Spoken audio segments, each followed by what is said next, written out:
एक गांव में गौतम बुद्ध का बहुत बड़ा आश्रम था। वहां पर एक प्रसिद्ध बौद्ध गुरु रहते थे। वहां पर उनका एक शिष्य बहुत बोलता था। वह हर समय इधर उधर की बातें करता था। जब वह दान लेने के लिए जाता तो हर घर से एक नई कहानी लेकर आता और आश्रम के दूसरे शिष्यों को सुनाता था। एक शिष्य की दूसरे से बुराई करता, चुगली करता और दूसरों के सामने अच्छा बनने का प्रयास करता। खुद के मुंह से ही खुद की तारीफ करता रहता और हमेशा ही खुद को गुरु के सामने सबसे बुद्धिमान और उत्तम साबित करने का प्रयास करता। वह खुद को सभी शिष्यों से अलग और श्रेष्ठ मानता था। उसका कहना था कि मैं एक अमीर घर का बालक हूं। अगर मैं चाहता तो एक आरामदायक और सुविधाओं से भरा जीवन जी सकता था, लेकिन मैं वह सब छोड़कर यहां आ गया क्योंकि मुझे सत्य की खोज करनी है, खुद को जानना है, जीवन को जानना है। इसीलिए मेरा त्याग तुम सबसे बड़ा है। एक दिन गुरु ने आश्रम के सभी शिष्यों को बुलाकर कहा, आप सभी को अगले 1 महीने के लिए कोई न कोई संकल्प लेना है। इससे आपकी संकल्प शक्ति मजबूत होगी और आप में आत्मशक्ति का संचार होगा। आप सभी अपने सामर्थ्य के अनुसार कोई भी संकल्प ले सकते हैं और यदि 1 महीने से पूर्व आप में से जिस का भी संकल्प टूट जाएगा तो वह अपनी पुरानी दिनचर्या में वापस आ जाएंगे। सभी शिष्यों ने अपनी शक्ति के अनुसार छोटे बड़े संकल्प लिए और गुरु को अपने अपने संकल्प के बारे में बताकर वहां से चले गए। लेकिन वह शिष्य जो खुद को सबसे अलग और बड़ा दिखाना चाहता था, वह सीधे गुरु की कुटिया में पहुंच गया और बोला, मैं कोई छोटा मोटा संकल्प नहीं लेना चाहता, बल्कि खुद की ही जैसे एक बड़ा और महान संकल्प लेना चाहता हूं। कृपया आप ही बताएं क्या संकल्प लेना चाहिए। उसकी यह बात सुनकर गुरु मुस्कुराए और बोले, क्या तुम मेरे द्वारा दिए गए संकल्प को पूरा कर पाओगे? क्या तुम्हारे लिए उसे पूरा करना संभव होगा? शायद नहीं। वह तुम्हारे लिए संभव नहीं है। तुम उसे पूरा नहीं कर पाओगे, इसीलिए तुम खुद ही कोई संकल्प ढूंढो। शिष्य ने कहा, नहीं गुरुदेव, आप जो भी संकल्प मुझे देंगे मैं जरूर उसे पूरा करूंगा। गुरु ने कहा, ठीक है, तो तुम अगले 1 महीने तक चुप रहोगे, मुंह से एक शब्द भी नहीं निकालोगे, यही तुम्हारा संकल्प है। शिष्य ने कहा, गुरुदेव, यह भी कोई संकल्प है? यह तो बहुत ही आसान है। 1 महीने तक चुप ही रहना है। आप कोई बड़ा संकल्प दीजिए जो मेरी योग्यता के लायक हो, जिसे पूरा करने में मुझे समस्या हो। गुरु ने कहा, पहले तुम इस संकल्प को तो पूरा करके दिखाओ। शिष्य ने गुरु की बात मान ली और वह उसी समय चुप हो गया और पलटकर कुटिया से बाहर चला गया। उसे चुप रहना बहुत आसान लग रहा था। उसने एक दिन तो जैसे तैसे चुप रहकर काट लिया, लेकिन दूसरे दिन से उसके मन में ना बोलने का बोझ बढ़ने लगा। तीसरे दिन उसे भारीपन महसूस होने लगा और चौथे दिन उसके अंदर एक अजीब सी बेचैनी होने लगी, क्योंकि आसपास आश्रम के सभी शिष्य एक दूसरे से बातें कर रहे थे। वह भी अपना पक्ष उनके सामने रखना चाहता था, उनकी बोलती बंद कर देना चाहता था, लेकिन उसका संकल्प उसके आरे आ रहा था। इसीलिए वह पूरे दिन सिर्फ मुंह और आंखें बनाता रहता। इसी तरीके से कुछ दिन और बीते और वह शिष्य बीमार पड़ गया। उसका सिर फटा जा रहा था। उसका खाने पीने तक का मन नहीं कर रहा था। वह सिर्फ बोलना चाहता था। वह गुरु के पास गया और उनके सामने बैठकर लिखकर उन्हें बताया, गुरुदेव, मैं बोलना चाहता हूं। बिना बोले मुझे सांस नहीं आ रही। मेरा दम घुटता जा रहा है। मैं अंदर ही अंदर पागल हुआ जा रहा हूं। मैं क्या करूं? संकल्प तोड़ दूं क्या? यह पढ़कर गुरु मुस्कुराए और बोले, संकल्प तो तोड़ने के लिए ही होते हैं, लेकिन जो अपने संकल्प को पूरा कर लेता है वही अपनी आंतरिक शक्ति को बढ़ाता है, और जो अपनी आंतरिक शक्ति को बढ़ा लेता है वह समाज और जागृति की राह पर आगे बढ़ जाता है। संकल्प का लेना भी तुम्हारे हाथ में था और इसे तोड़ना भी तुम्हारे ही हाथ में है। तुम्हारे बहुत से भाई अपने संकल्प को तोड़कर अपनी पुरानी दिनचर्या पर वापस आ चुके हैं। अगर तुमसे नहीं हो पा रहा तो तुम भी संकल्प तोड़कर अपनी पुरानी दिनचर्या पर वापस जा सकते हो। लेकिन याद रहे, अगर आज तुम इस छोटे से संकल्प को नहीं संभाल पा रहे तो तुम अपनी बाकी की पूरी जिंदगी को कैसे संभाल सकोगे? बाकी फैसला पूरी तरह से तुम्हारे हाथों में है। गुरु की यह बात उस शिष्य के दिल में चोट कर गई। वह बिना कुछ बोले वहां से वापस चला गया और खुद को अपनी कुटिया में बंद कर लिया। वह केवल अपने जरूरी कामों के लिए ही कुटिया से बाहर निकलता, बाकी सारे समय कुटिया के अंदर ही बैठा रहता। 15 दिन बीत चुके थे। और आश्रम के लगभग सभी शिष्यों का संकल्प अब तक टूट चुका था, लेकिन उसका संकल्प अभी भी जारी था। संकल्प लेने के बाद से अब तक उसने एक शब्द भी नहीं बोला था। सारा आश्रम हैरान था कि इतना बोलने वाला इंसान चुप कैसे हो गया। 15 दिन बीतने के बाद वह दोबारा अपने गुरु के पास गया और लिखकर बताया है, गुरुदेव, मैं बाहर से तो चुप हूं, लेकिन मेरे भीतर बहुत सी आवाजें हैं, बहुत सी चीख पुकार और शिकायतें हैं। मैं अंदर ही अंदर बात करता रहता हूं। मेरा मन तरह तरह के प्रश्न पूछता रहता है। मैं बाहर से जितना मौन हूं, भीतर से उतने ही शोर शराबे से भरा हुआ हूं। क्या इस तरह से मेरा संकल्प अभी भी जारी है? गुरु ने कहा, हाँ, तुम्हारा संकल्प अभी भी जारी है, लेकिन जब तक लोगों की यह आवाजें तुम्हारे कानों में पड़ती रहेंगी, तुम्हारा मन बोलता रहेगा, क्योंकि इसे तो आदत है बोलने की। तुम भले ही बाहर से चुप रहो, लेकिन तुम अंदर ही अंदर बोलते रहोगे। तुम्हें इन बातों से, इन आवाजों से दूर जाना पड़ेगा। शिष्य गुरु को प्रणाम कर वहां से चला जाता है और सुबह होते ही अपनी कुटिया छोड़कर जंगल की तरफ चला जाता है। कई दिन बीत जाते हैं, संकल्प का समय भी पूरा हो जाता है, लेकिन शिष्य लौट कर नहीं आया। आश्रम में सभी को डर था कि कहीं जंगली जानवर ने उसे खा ना लिया हो। इस बीच उसे ढूंढने की बहुत कोशिश की गई, लेकिन वह कहीं नहीं मिला। सभी गुरु भाइयों ने मान लिया था कि जंगली जानवरों ने उसे अपना शिकार बना लिया है, लेकिन गुरु को ऐसा नहीं लगता था। एक दिन आश्रम का एक अन्य शिष्य गुरु के पास आया और बोला, गुरुदेव, हमारे उस अधिक बोलने वाले भाई के साथ क्या हुआ होगा? क्या जानवर ने उसे मार दिया होगा?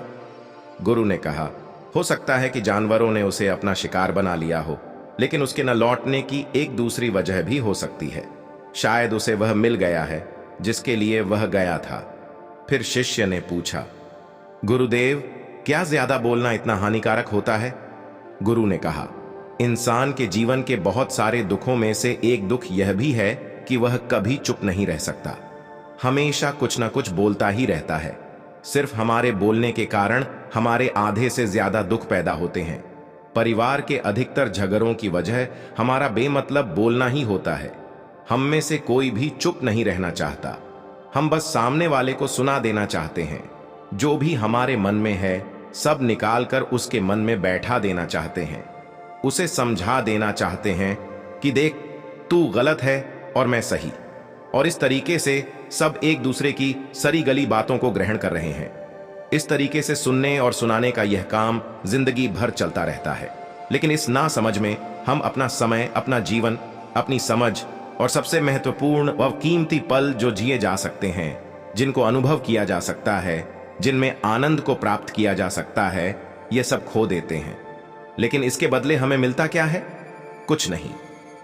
सब व्यर्थ और बर्बाद हो जाता है। इस पागलपन में हमने क्या खो दिया, इसका एहसास केवल कुछ ही लोगों को हो पाता है। बाकी लोग जैसे उन्हें अपने आने का पता नहीं, वैसे ही उन्हें अपने जाने का भी पता नहीं चल पाता। शिष्य ने कहा, तो फिर इसका समाधान क्या है? गुरु ने कहा, पूरी जागरूकता के साथ अपने विचारों को देखना यही एकमात्र तरीका है। सारी मानसिक समस्याओं का वर्तमान में रहकर चिंतन करना, पूरी जागरूकता के साथ अपना काम करना जिंदगी में चमत्कारिक बदलाव ला देता है। उसके बाद वह शिष्य गुरु से अपने प्रश्नों का उत्तर पाकर उनको प्रणाम करके वहां से चला गया। उस शिष्य को आश्रम छोड़कर गए हुए 3 महीने का समय बीत चुका था, लेकिन उसकी कोई खबर न थी। अब तक तो सभी गुरु भाइयों ने भी उसके वापस लौटने की उम्मीद छोड़ दी थी, लेकिन एक दिन वह आश्रम लौट आता है। उसे देखकर सभी के आश्चर्य और खुशी का ठिकाना न रहा। लेकिन अब वह नहीं था जो यहां से गया था। वह कुछ और ही बनकर वापस आया था। उसके अंदर एक गजब का बदलाव महसूस किया जा सकता था। उसके चेहरे पर एक गजब का ठहराव और आंखों में बड़ी शांति थी। आश्रम में आते ही सभी गुरु भाइयों ने उसे चारों तरफ से घेर लिया और बातें करने लग गए। वह भी अपने गुरु भाइयों से बातें करने लगा। उससे बात करने वाले सभी ने यह अनुभव किया कि अब वह पहले जैसा उतावला और बातूनी नहीं रह गया था। उसके मुंह से एक एक शब्द बहुत ही सुलझे हुए और मधुरता के साथ निकल रहे थे। थोड़ी देर तक गुरु भाइयों से बात करने के बाद वह सीधा गुरु की तरफ चला गया। उसने गुरु के चरण छुए और कहा, गुरुदेव, क्या मैं अब भी मौन हूं? क्या अब भी मेरा संकल्प जारी है? गुरु ने कुछ देर तक शिष्य की आंखों में बड़े ध्यान से देखा और कहा, हां, तुम अब भी मौन हो। तुम्हारे मुंह से एक भी शब्द निकल नहीं रहा और तुम्हारा संकल्प अभी भी जारी है। शिष्य ने कहा, गुरुदेव, जब मैं आश्रम से गया तो मैं मुंह से तो चुप था, लेकिन मेरे अंदर बहुत सी आवाजें थीं। मन में बहुत से प्रश्न थे और वह बंद नहीं हो रहे थे, तो मैं जंगल में चला गया, इस उम्मीद से कि वहां मुझे शांति मिलेगी और मेरे मन की बकबक कम हो जाएगी। लेकिन मैं जितना एकांत में जाता गया, मेरे अंदर की आवाज उतनी ही तेज होती गई। मेरे भीतर की पुरानी से पुरानी आवाज मुझे सुनाई देने लगी। तब जाकर मैंने महसूस किया कि मैं कितना गलत कर रहा था। जब मैं अपने परिवार वालों, दोस्तों को और गुरु भाइयों को बुरा भला कहता था, तो उस समय मुझे लगता था कि मैं सही कह रहा हूं। जब मैं गुरु भाइयों की एक दूसरे से चुगली करता था और उनका मजाक बनाता, तब भी मुझे यही लगता था कि मैं उनसे बेहतर हूं और मैं सही कर रहा हूं। लेकिन उस दिन मैंने पहली बार महसूस किया कि मैं कितना गलत बोलता था। काफी दिनों तक ये आवाजें, ये शिकायतें मेरे अंदर चलती रहीं, लेकिन धीरे धीरे करके एक दिन ये सारी आवाजें मेरे अंदर से समाप्त हो गईं। अब मैं भीतर से भी मौन हो गया। उस घने जंगल में बाहर से कोई बोलने वाला था नहीं और भीतर कोई आवाज बची ही नहीं थी, और मैं उस दिन पहली बार मौन का सही अर्थ समझा। मेरे चारों तरफ बहुत शांति थी। हालांकि अभी भी कुछ आवाजें आ रही थीं जो पहले भी आती थीं, लेकिन मैं उन्हें सुन नहीं पाता था। पर अब वह सभी आवाजें मुझे स्पष्ट रूप से सुनाई दे रही थी। हवा के चलने की आवाज, चिद्धियों के चहकने की आवाज और पानी के बहने की आवाज, ये सभी आवाजें मैंने पहली बार पूरे होश पूर्वक सुनी। अपने चारों तरफ इतनी शांति मैंने पहले कभी महसूस नहीं की थी। तो इस शांति को भंग करने के लिए मैंने पहली बार अपने मुंह से कोई शब्द निकाला। मैं चिल्लाया, हे ईश्वर, ये कैसी शांति है? सभी कुछ इतना शांत क्यों है? ऐसा क्या हो गया? लेकिन मेरे चिल्लाने के बाद भी शांति भंग नहीं हुई। सब कुछ पहले जितना ही शांत था, बाहर भी और भीतर भी।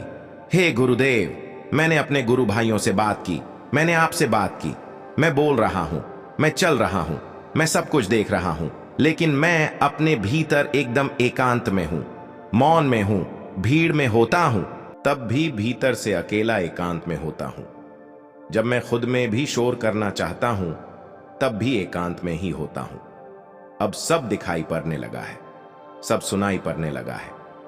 गुरु ने कहा, जब तक हम बाहर की तरफ बोलते रहेंगे, भीतर अशांति ही रहेगी। लेकिन जिस दिन हम भीतर की तरफ मुड़ जाएंगे, तब हमारे मुंह से कुछ भी निकलेगा, हम शांत ही रहेंगे। दुनिया में जितनी भी बुराइयां हैं, ज्यादातर हमारे बोलने से ही उत्पन्न होती है, क्योंकि हम चुप रहना नहीं चाहते। हम जितनी जरूरत है उससे कहीं ज्यादा बोलते हैं। हम सामने वाले को सुनना नहीं चाहते, बल्कि उसकी बोलती बंद कर देना चाहते हैं। उसे समझा देना चाहते हैं कि मैं कौन हूं, मैं क्या कर सकता हूं, और यही हमारी जिंदगी का मकसद बनकर रह जाता है। हमारी सारी ऊर्जा व्यर्थ के बोलने में बर्बाद होती रहती है। ऐसे ही समाज में लोगों का जीवन दुखों से भर जाता है, जो हमेशा एक दूसरे को सुनाने में लगे रहते हैं। कभी एक दूसरे को सुनना नहीं चाहते, समझना नहीं चाहते, और चुप रहना तो उन्होंने कभी सीखा ही नहीं, क्योंकि चुप रहना उन्हें छोटा महसूस करवाता है। दुनिया की सभी लड़ाइयों का कारण हमारा बोलना ही है। इसलिए हमें सिर्फ उतना ही बोलना चाहिए जितना जरूरी हो, क्योंकि व्यर्थ का बोलना ऊर्जा को नष्ट करना है, और यह बोलना ही हमें कभी अपने भीतर की ओर लौटने नहीं देता, क्योंकि यह हमें बाहर की ओर खींच कर रखता है। और बाहर है ही क्या इस संसार के अलावा? लेकिन अगर अपने भीतर के संसार की ओर मोड़ना है, तो इस मुंह को बंद ही रखना चाहिए। इसीलिए जितने भी बुद्ध हुए, आत्मज्ञानी हुए, वह सभी एकांत की ओर भागे, ताकि उन्हें ज्यादा ना बोलना पड़े, ज्यादा सुनना ना पड़े। वह एकांत में रहे और शांत रहे, इसीलिए आसानी से भीतर की यात्रा कर पाएं। लेकिन अगर कोई चाहे तो इस संसार में रहकर भी एकांत में रह सकता है, शांत रह सकता है, लेकिन इसके लिए उन्हें अपनी ऊर्जा बचानी होगी, जिसे वह अब तक अपने व्यर्थ के शब्दों में बर्बाद कर रहे थे। दोस्तों, इस कहानी की सीख यही है कि व्यर्थ का बोलना ऊर्जा को नष्ट करना है। ज्यादा और व्यर्थ बोलना ही हमें अपने भीतर की ओर लौटने नहीं देता, क्योंकि यह हमें बाहर की ओर झुकाए रखता है, और जिन्हें भीतर की यात्रा करनी है, उन्हें अपने मुंह को बंद ही रखना चाहिए। दोस्तों, मुझे उम्मीद है कि आपको यह कहानी पसंद आई होगी और काफी कुछ सीखने को मिला होगा। इस कहानी के बारे में अपने विचार आप हमें नीचे कमेंट बॉक्स में कमेंट करके बता सकते हैं और इस वीडियो को लाइक कर दे। चैनल पर पहली बार आई है तो प्लीज इस चैनल को सब्सक्राइब अवश्य कर दें। नमो बुद्धाय।